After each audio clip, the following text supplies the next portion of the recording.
तो आज हम बात करने वाले हैं वैदिक सभ्यता के बारे में, आर्यंस के बारे में।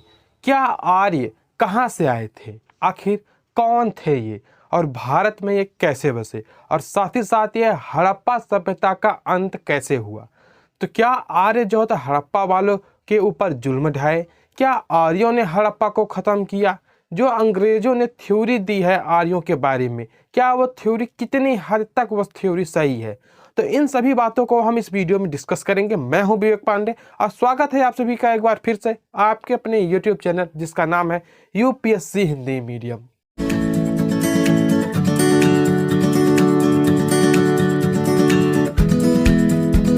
तो हम बात कर लेते हैं आर्यों के बारे में। आर्य भारत में लगभग 3500 साल पहले आए थे, लेकिन उससे भी पहले एक महान सभ्यता जो भारत की खुद की सभ्यता थी, जिसे हम सिंधु घाटी सभ्यता या फिर हिंदू घाटी सभ्यता भी बोलते हैं। हिंदू घाटी का मतलब है हिंद कुश पर्वत के किनारे बसे हुए लोगों को हम हिंदू घाटी सभ्यता या फिर हिंदू घाटी वाले लोग बोलते हैं, और सिंधु घाटी सभ्यता का मतलब सिंधु नदी के किनारे बसे हुए लोग। अब ये हिंदू पर्वत क्या है, ये हिंदू घाटी या हिंदू कुश पर्वत से क्या अभिप्राय है। तो दरअसल आपको पता ही होगा कि भारत हमारे पूरा अफगानिस्तान तक फैला था। ये जो अफगानिस्तान का जो एरिया आज है वो पहले भारत में ही हुआ करता था, और वहीं पे जो है तो हिंदू कुश पर्वत है। तो उस पर्वत के किनारे रहने वाले लोगों को जो तो हिंदू घाटी के लोग कहा जाता था। शायद हिंदू शब्द भी वहीं से आया है। तो आखिर ये आर्य कहाँ से आए और ये आखिर चर्चा में क्यों है, मैंने इसके बारे में वीडियो क्यों बनाया। तो हाल ही के स्रोतों से या स्टडी से यह बात साबित हुई कि ये जो हड़प्पा वाले लोग थे वो जो तो पूरी तरह से इंडियन ही थे, क्योंकि राखीगढ़ी में एक जो है तो 4500 साल पहले एक लेडी का जो है तो कंकाल मिला है, जिसमें उसके डीएनए का अध्ययन करने से यह पता चला कि उसके डीएनए में जो पाया गया है, जो डीएनए उसके अंदर पाया गया है, वो आज सभी इंडियंस में मौजूद है। तो मतलब हम कह सकते हैं कि हम हड़प्पा सभ्यता से ही बिलोंग करते हैं। तो फिर ये आर्य कौन थे।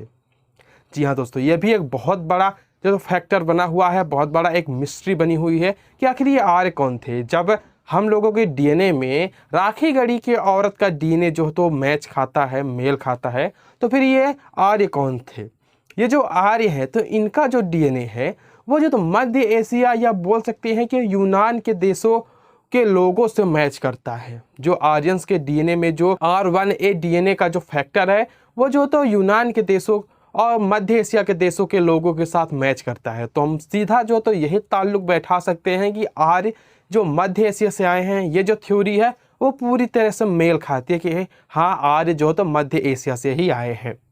तो आखिर क्या आर्यों ने हड़प्पा वालों को मारा। तो हम लोग जो है तो ट्रांजिशन स्टेज तो पढ़े ही होंगे, जिसको बोल सकते हैं कि ट्रांजिशन काल, मतलब कि दो सभ्यताओं के बीच का एक बहुत बड़ा गैप, मतलब कि 100-200 साल का गैप। हड़प्पा के बाद और वैदिक काल के पहले जो तो एक 200 साल का जो गैप था, उसी को जो है तो ट्रांजिशन काल भी बोला जाता है।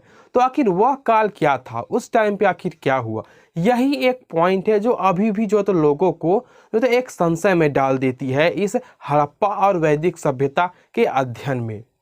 तो बहुत से लोगों का यही थ्योरी है कि जो आर्य हैं तो उन्होंने जो तो हड़प्पा वालों का जो तो विनाश किया, उन्होंने जो तो हड़प्पा वालों को मारा। इसको बोलते हैं हम आर्यन इन्वेंशन, मतलब कि आर्यों का अतिक्रमण या आर्यों का जो है तो आक्रमण।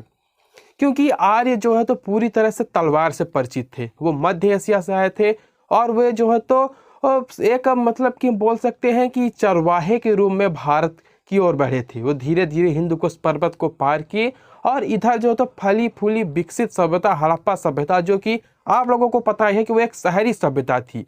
तो जैसे आजकल होता है कि गांव के लोग हमेशा शहर की ओर भागते हैं पैसे के लिए, रोजगार के लिए, खाना के लिए, ठीक उसी टाइम पे भी यही हुआ था कि जो वैदिक सभ्यता के लोग थे जो मध्य एशिया से आए थे, वे जो है तो शहर की ओर भागे, मतलब हड़प्पा सभ्यता की ओर भागे। भारत उस टाइम पे ये जो सप्त सिंधु प्रदेश में जो आर्य आकर बसे थे, वह स्थान जो था हड़प्पा वालों का था। एक और स्टडी ये बताती है कि ये जो संस्कृत भाषा है वो मध्य एशिया या यूनानियों की भाषा से काफ़ी मेल खाती है। जी हाँ दोस्तों, ये जो संस्कृत भाषा है ये जो तो मध्य एशिया की भाषा से थोड़ा बहुत मेल खाती है। और जो अंग्रेजों ने 19 या 20 शताब्दी में जो अपनी एक थ्योरी बताई थी कि आर्यन इन्वेंशन थ्योरी, आर्यों ने जो था आक्रमण किया और जो था हड़प्पा वालों को जो था समाप्त किया और अपना प्रभुत्व जो था बनाए रखा भारत में। जी हाँ दोस्तों, तो ये सिर्फ जो तो अपने आप को सुपीरियर बनाने के लिए, अपने आप को सुपीरियर बताने के मन में जो तो डर बैठाने के लिए, जिस तरह मध्य एशिया से आर्य आकर तुम भारतीयों को मिटाए थे, उसी तरह हम जो तो यूरोप से आए हुए हैं भारत में और अब तुम लोगों का समय है मिटने का। अब हम लोगों का यहाँ वर्चस्व स्थापित होगा। सिर्फ इस बात को साबित करने के लिए जो अंग्रेजों ने, मैक्स मुलर ने जो थ्योरी बताई है, वो यही थ्योरी जो तो पूरी तरह से बैठती है कि हाँ अंग्रेजों ने कौन सी थ्योरी बताई।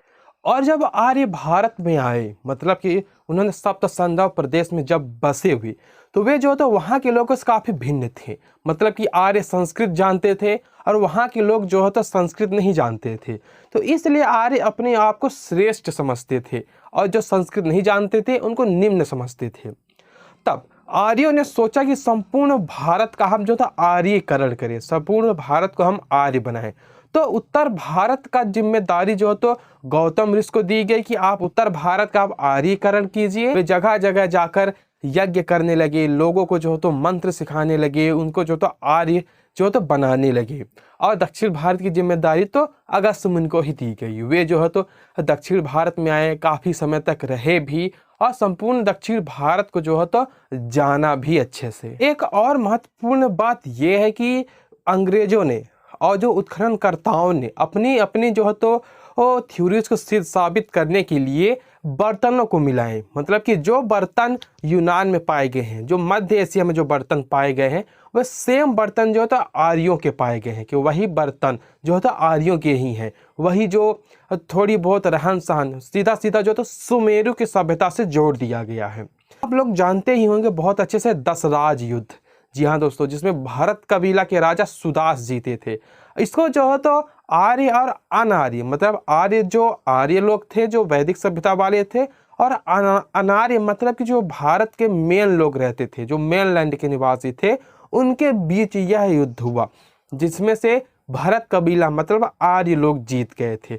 बस यहीं से जो है तो वैदिक सभ्यता का भारत में जो होता जन्म माना जाता है कि अब बस यहीं से वैदिक सभ्यता स्टार्ट होगी। क्योंकि ये जो अनार्य थे, मतलब कि जो भारत के मूल निवासी थे, वे पूरी तरह से हार चुके थे दशराज युद्ध में। तो अब कुछ मेन बातें जो है तो इस वीडियो में हम बात कर लेते हैं। जैसे कि क्या आर्यों ने ही सच में हड़प्पा सभ्यता को ख़त्म किया?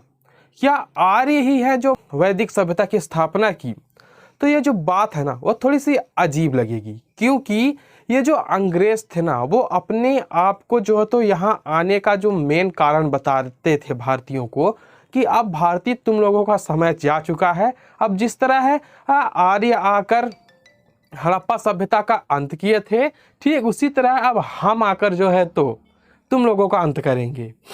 जो है तो ऐसा जो है तो अंग्रेजों की थ्योरी थी। ये जो आर्यन इन्वेंशन है ये पूरी तरह से अंग्रेजों की थ्योरी ही है।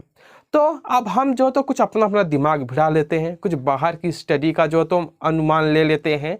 ये जो दोनों सभ्यताओं का जो टाइम पीरियड है ना, इन दोनों के बीच में ना लगभग 250 साल का अंतर है, जिसे ट्रांजिशन स्टेट बोला जाता है। जी हाँ दोस्तों, मतलब कि सीधा सीधा आप ये सोच लीजिए कि दोनों सभ्यताओं के इंसानों ने एक दूसरे को कभी देखा ही नहीं। न वैदिक सभ्यता वाले ने हड़प्पा को देखा, न हड़प्पा वालों ने वैदिक को देखा। जी हाँ दोस्तों, क्योंकि ये जो उसको सामान्य प्राप्त हुई हैं, जो खुदाई से मिली हुई हैं, और ये जो ऋग्वेद संहिता है इसमें खुद मेंशन है कि ये जो आर्य जब भारत में आए तो यहाँ पे किसी भी तरह की कोई विकसित या शहरी सभ्यता थी ही नहीं, जैसा कि हम हड़प्पा सभ्यता को मानते हैं। क्योंकि यहाँ जो है तो सूखा, बाढ़, इन सभी से जो है तो एक टूटी फूटी सभ्यता थी। कुछ स्थानीय कबीले लोग रहते थे। ये जो स्थानीय कबीले लोग हैं इन्हीं को जो है तो आर्यों ने हटाया और खुद यहाँ आकर बस गए। जी हाँ दोस्तों, तो अब जो तो आप समझ लीजिए कि ये जो हड़प्पा वाले लोग थे वो आर्यों से बहुत आगे थे, चाहे किसी भी मामले में हो। और आर्यों ने कभी भी जो है तो हड़प्पा वाले से कोई मेल नहीं बैठाया, ना ही कभी एक दूसरे से मिले। तो एक छोटा सा टॉपिक यहीं पे ख़त्म होता है। मैं हूं विवेक पांडे और आप हमें कमेंट करके ज़रूर बताइएगा कि आपको यह लेक्चर कैसा लगा, क्योंकि अभी इसमें से बहुत सारी चीज़ें हैं जो मैं डिस्कस नहीं कर रहा हूं, क्योंकि फिर आगे फिर एग्ज़ाम के लिए जो तो इम्पोर्टेंट हो जाएगा। तो मैं सिर्फ इसमें एक पर्टिकुलर एक नॉलेज के लिए मैं वीडियो बनाया हूँ। तो मिलता हूँ आप सभी से अगली वीडियो में, तब तक के लिए बाय। जय हिंद, जय भारत।